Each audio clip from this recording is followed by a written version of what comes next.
Hey there, you looking kinda cute. Please consider subscribing and check out our Patreon for more. Enjoy the video. I'll never forget the first time I tried on my mom's clothes. It was in the summer, and we had just moved from our tiny apartment in Boston to a big house in the suburbs. My sisters shared a room while I got my own for the first time. It felt strange not having my brother Tony's feet in my face at night, but it also meant I could explore things privately. One afternoon, I was poking around the bathroom attached to my parents' bedroom. I opened the cupboard below the sink and found a stash of my mom's dresses and high heels. My pulse quickened as I pulled out a red cocktail dress with a full skirt. I'd always thought dresses looked so pretty and soft. Before I could talk myself out of it, I quickly stripped down to my underwear and slipped the dress over my head.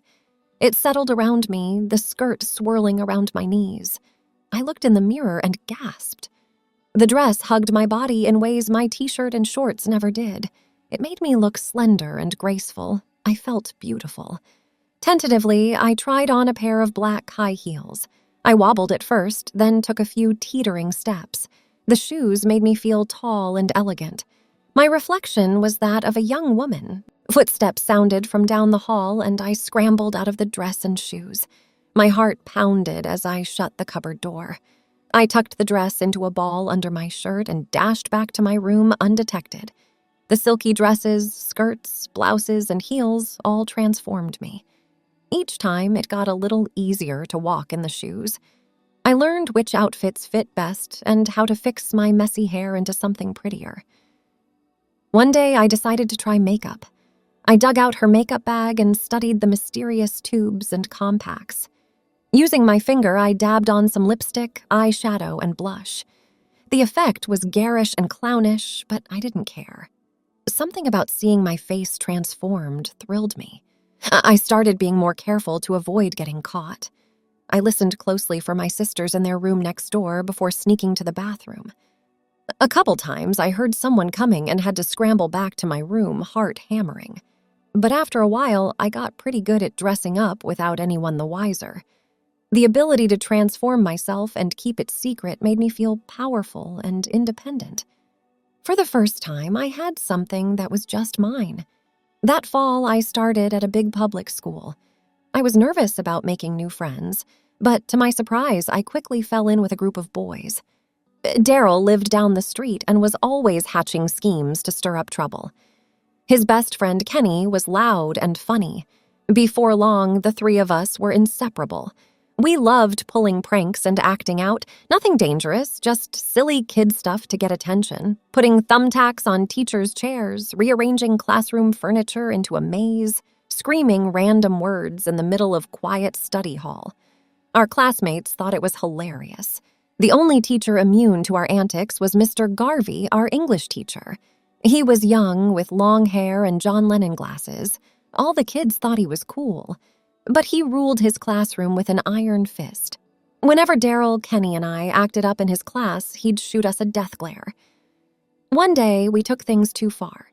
We snuck into Mr. Garvey's room during lunch and rearranged all the desks into one giant cluster in the center of the room. We even tied them together with jump ropes for good measure. Mr. Garvey walked in after lunch and froze. "All right, who's responsible for this?" he asked in a deadly calm voice. The three of us giggled uncontrollably, giving ourselves away. Mr. Garvey's face turned red with anger. "That's it. I've had it with you hooligans disrupting my class. If you keep this up, I'll start making you wear the girls' uniform." The girls' uniform was a ridiculous green plaid dress with a white collar. All the boys burst out laughing, but inside my heart skipped a beat. The idea of being forced to wear a dress stirred up confusing feelings. I brushed them away and focused on the humor of the situation. Mr. Garvey kept his word. The next time we acted up, he sentenced me to wear the girls' uniform for a day. As I put on the dress the next morning, I looked in the mirror. While the dress was ugly and ill-fitting, I was shocked to feel a tiny spark of excitement. Wearing it let me tap into a different part of myself under the guise of punishment. My friends teased me relentlessly about the dress. But for the first time, their taunts didn't bother me. In fact, I almost enjoyed the attention. Under my embarrassment, it felt good to show that side of myself, even if no one realized it. Mr. Garvey kept his punishment in rotation for the rest of the year. We all took turns wearing the dress, laughing it off as a joke. But for me, it was much more. Those days in the dress were the highlight of my week. I started misbehaving on purpose just to earn more turns. My antics with Daryl and Kenny also continued outside of Mr. Garvey's class. We pulled stunts like rearranging the cafeteria tables into one long row or releasing crickets into the halls. After graduating from high school in 1980, I decided to enlist in the military. It was a family tradition. My father had served, along with my uncle and grandfather before him. As the only male child, it felt like the expected path. The day I shipped off to basic training was bittersweet. I was eager for adventure, but also anxious about leaving behind everything familiar. My sisters cried as they hugged me goodbye at the bus station. My father's pat on the back carried the weight of his pride and expectations. Once I arrived at the base, the grueling training began. Constant physical conditioning, weapons drills, survival skills, it was nonstop. We were systematically broken down and rebuilt into soldiers. Any sense of individuality was crushed by rigorous conformity. One of the hardest parts was the lack of privacy. We showered and slept stacked together like cattle. The concept of personal space evaporated. I felt self-conscious being constantly surrounded by other men in various states of undress. There was no opportunity for me to be alone, not even for a moment. In the little free time we had, the guys would ogle pin-up posters of scantily clad women. They'd slap each other on the back and make vulgar jokes. I laughed along, but felt disconnected from their crass masculinity. It was an act, a show I put on to fit in. At night, as the others slept, I would fantasize about wearing silky skirts or flowing dresses. The urges that had started in childhood now returned stronger than ever. I ached for soft, feminine things against my skin. A secret stash of fashion magazines was my only outlet. The rigorous training and macho atmosphere only intensified my gender identity issues. I struggled to suppress those parts of myself that felt most authentic. It was like stifling a scream in my throat. After basic training, I got stationed at a base in Southern California. I was both thrilled and terrified. The bright lights and temptations of Hollywood loomed large in my mind. I wasn't sure if I was ready for such a radically different environment. On my first weekend pass, I hesitantly ventured off the base into the city. I wandered wide-eyed through chaotic streets, marveling at the diversity of people. There were men with long hair, women in pantsuits, couples of all combinations. So unlike the conservative suburb I'd grown up in. One night, I worked up the nerve to sneak into a dimly lit club. Pounding music shook the walls as bodies swayed on the dance floor. A foreign ache of longing stirred inside me. Over the next few months, I cautiously explored this new world, both excited and ashamed. I frequented bars, always hovering at the periphery, watching others live freely. Their confidence and authenticity stirred something in me. Eventually, I befriended a civilian guy named Marco who took me under his wing. He seemed to sense my nervous curiosity. One night at a bar, he whispered in my ear that he knew some people I should meet. The following weekend, Marco picked me up in his flashy sports car. We drove for over an hour, winding up a canyon road far from the city's center. Trees and brush lined the narrow dirt road that led to a small cluster of cabins tucked into the woods. My heart pounded as Marco led me inside one of the cabins. People mingled about, sipping drinks. It looked like any normal party, but there was something undeniably different about the energy in the room. Marco introduced me to Danny, the host, who greeted me warmly. As we talked, I noticed that many of the women had unusually deep voices and prominent Adam's apples. When Danny sat, I realized his slender legs were covered in nylon stockings. I felt dizzy, realizing I had entered a secret cross-dressing sanctuary. My mind flashed back to all the lonely nights spent fantasizing about this very thing. Before I could say anything, Danny handed me a fruity cocktail. "First time?" he asked, eyebrows raised knowingly. I nodded, gulping the drink to soothe my nerves. Well, don't worry, honey, we'll take good care of you, Danny said with a wink. Over the next few hours, Danny and his friends transformed me from head to toe. They squeezed me into hip padding, falsies, a wig, makeup, the full works. The care and tenderness they showed calmed my initial anxiety. I let their soft hands work their magic. Finally, I worked up the courage to look in the mirror. Staring back at me was a beautiful woman. For the first time, my outside finally matched the vision I always held within. I burst into tears, all the built-up shame and fear flooding out. Welcome home, girlfriend, Marco said, squeezing my shoulder. The rest of the night was a blissful blur. We drank, danced, and laughed late into the night. I felt lighter than I could ever remember. Marco dropped me off as the sun rose, still in full makeup and dress. The next day on base was torture as I itched beneath my stiff uniform, flashes of the previous night still vivid in my mind. A new sense of hope and possibility had awoken inside me. I knew I had found my tribe. From then on, nearly every weekend was spent with Danny and the others deep in the canyon.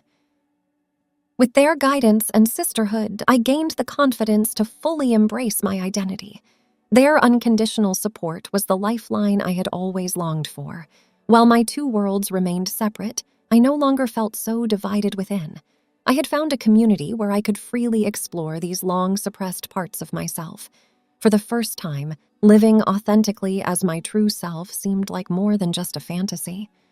One Saturday night at Danny's cabin, I was chatting with a vivacious platinum blonde who had just finished a raucous lip-sync performance. Her name was Erica, and she was new to the group. We hit it off immediately, bonding over our shared Midwestern roots and love of vintage fashion. As the night went on, Erica and I danced, drank, and laughed like old friends. Her warm, bubbly energy was infectious. She moved to LA to pursue her dream of being a professional drag queen. I was fascinated by her courage and determination to live as her true self. After that night, Erica and I became inseparable. We met up often in West Hollywood's bars and clubs. She took me under her wing, teaching me the unwritten rules of navigating nightlife. I met her colorful cast of friends, fellow performers, bartenders, go-go boys. With Erica by my side, I started going out dressed up instead of just on secret weekends. The first few times, my heart pounded with anxiety, but her reassuring confidence gave me strength. Before long, it felt natural to be my feminine self in public. One evening at our favorite dive bar, Erica revealed she had entered us in an upcoming drag contest in San Diego. "You're gonna be my drag sister," she exclaimed. I nearly choked on my drink. "Don't worry, Mama. I'll make sure you slay," Erica said with a wink. Over the next few weeks, we prepared for the competition. Erica choreographed a high-energy routine set to Madonna and picked out matching shimmery leotards. My military-instilled discipline came in handy learning the complex dance moves. I was a nervous wreck the day of the contest. Backstage, I paced anxiously until Erica grabbed my shoulders. "Just have fun, girl. This is our night to shine," she said. With her final touch-ups of my hair and makeup complete, we hit the stage. The heavy stage lights blinded me for a moment, but with Erica beside me, we moved in perfect synchronicity through the pulsating performance. The audience's raucous applause at the end filled me with adrenaline. By some miracle, we won! Erica squealed and pulled me into a hug. Holding our cheesy trophy, I realized this new family accepted me exactly as I was. For the first time, standing in the spotlight didn't terrify me. I felt seen. Our victory marked a turning point. With my new drag name, Francesca, I started performing regularly at clubs. Erica guided me in choosing flattering costumes and creating unique looks. She pushed me out of my comfort zone, building my confidence with each number. The once timid, closeted boy from Boston transformed into a sassy, self-assured queen. I lived for the rush of being on stage, the joy of becoming someone new. Under the makeup and padding, I felt most fully myself. Erica and I were inseparable both in and out of drag. We'd spend long days scouring thrift stores for wigs and props, then dance all night at our favorite club. Every day was a new adventure. As I settled into life in LA, I spent more and more time living fully as Francesca. The more I embraced my feminine identity, the more my lifelong sense of disconnect began to fade. For the first time, my outer presentation aligned with my inner truth. Erica was my guide and confidant through it all. She helped me find my style and start presenting as my true self in public. Her friendship gave me the confidence I needed to take those first terrifying steps outside of the house dressed up. At first, we would just drive around the city late at night or go to the grocery store for a quick errand. My heart would race, and I'd grip Erica's hand for support whenever someone looked our way. But over time, as I got used to being perceived as female in public, the anxiety melted away. Soon, we were going to restaurants for dinner and shopping at the mall for hours like any other girlfriends. Erica taught me how to walk in heels, apply a natural daytime makeup look, and pick out outfits that flattered my figure. My transition from male to female was gradual as I became more comfortable expressing my gender fluidly. On weekends, we'd get dolled up to go out dancing, turning heads as we entered the club. The thrill of getting ready together, doing each other's hair and makeup while gossiping for hours, bonded us closer than sisters. Under the flashing lights of the dance floor, we shone confidently as our truest selves. During the week, I told everyone at work that I was Francesca's twin brother as an excuse for my more feminine appearance. The lie allowed me to present as a woman while limiting potential harassment and discrimination. Over time, the line between my male and female identities blurred. I no longer felt like I was dressing up or playing a role. The more time I spent as Francesca, the more my true self emerged. For my 25th birthday, Erica surprised me with a makeover trip to a fancy salon in Beverly Hills. As the stylists coiffed and primped me, I beamed looking in the mirror, scarcely recognizing the glamorous woman staring back. The pampering made me feel like a princess. That night at dinner, the waiter addressed me as ma'am without a second thought. Hearing a stranger perceive me as female for the first time brought tears of joy to my eyes. It validated all the time and care I had put into my transition. My confidence grew with each new milestone. I started using the women's restroom in public without hesitation. My voice became softer, my gestures more graceful. I shed the learned masculine mannerisms I had worn like an ill-fitting suit all my life. For my 26th birthday, I decided it was finally time to reveal my true self to my family back home. Erica threw me a party to bolster my spirits before the big phone call. With her hand clasping mine, I dialed my parents' number with shaky fingers. My mother answered, her familiar voice instantly transporting me back to childhood. We caught up for a bit before I finally worked up the courage to share everything. The words tumbled out in an emotional rush about my lifelong journey to embrace my female identity. She sat quietly throughout, then took a deep breath. I don't fully understand, but I still love you. You're my child. Hearing her say those words lifted a tremendous weight. It would take time to adjust, but knowing she accepted me meant everything. Over the next year, I legally changed my name to Francesca Marie, updated all my documents, and began hormone therapy. My body changed in subtle, affirming ways that eased my dysphoria. Erica stood by my side through it all. On my 30th birthday, Erica and I dressed up in elegant gowns and headed to a nice restaurant downtown. We giggled like schoolgirls, clinking our champagne glasses. To Francesca, the most beautiful woman I know inside and out, Erica toasted. As we ate and chatted, I realized how far I had come. A table nearby mistook us for sisters and waved. A decade ago, I had arrived in LA lost and afraid. Now I sat confident in my own skin, living as my truest self. Thanks for watching. Be sure to check out Patreon for a lot more content and early access to YouTube videos.